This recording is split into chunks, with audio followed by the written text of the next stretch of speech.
Happy independence day সবাইকে। সবাই ভালো আছো তো? হ্যাঁ, আমার মনে হয় নিশ্চয়ই সবাই ভালো আছো, আমিও খুব ভালো আছি। আজকে আবার আমি একটা নতুন রেসিপি নিয়ে এলাম। সেটা হলো একদম সিম্পল চিকেন স্টু লেবু পাতা দিয়ে। তো তোমাদেরকে বলছি, সব থেকে আগে আমি সবজিগুলোকে কেটে নিয়েছি। ক্যাপসিকাম, গাজর, গোটা পেঁয়াজ, আলু, টমেটো, রসুন, এদিকে আদা আর কাঁচা লঙ্কা রয়েছে। আর আমি চিকেনগুলোকে, বোনলেস চিকেন অবশ্যই, আমি পিস করে সেটাকে ম্যারিনেট করে রাখলাম নুন, হলুদ, লেবুর রস আর আদা রসুনের পেস্ট দিয়ে।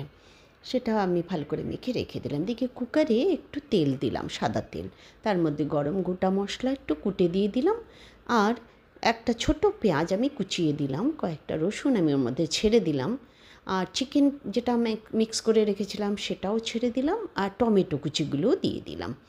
ওটাকে ভালো করে আমি মিক্স করে নিলাম। নুন তো দেওয়াই ছিল। তারপরে সব সবজিগুলো আমি ওর মধ্যে দিয়ে দিলাম, গাজর, ক্যাপসিকাম, আলু, পেঁয়াজ সব দিয়ে ভালো করে মিক্স করলাম।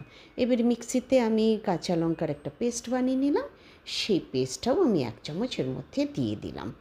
তারপরে একটু জাস্ট কাশ্মীরি লাল লঙ্কা পাউডার আর একটু নুন দিলাম। এরপরে এটা ভালো করে মিক্স করে নিলাম, আর একটু গরম মশলা পাউডার। তারপর গরম জল ঢেলে দিলাম ভালো করে, কেন স্টু তো একটু জলটা বেশি লাগে। ঢাকনা লাগিয়ে 3-4টে সিটি দিয়ে দিলাম।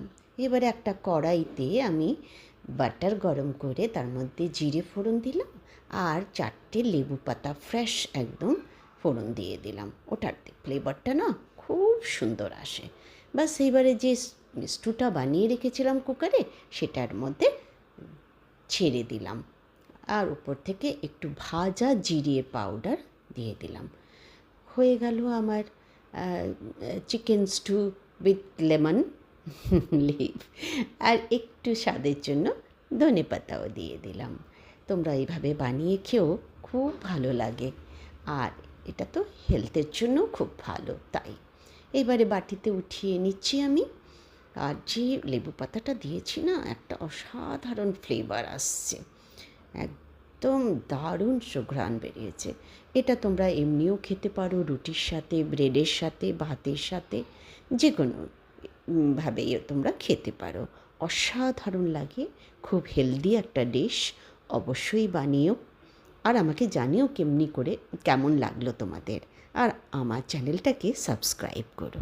টাটা।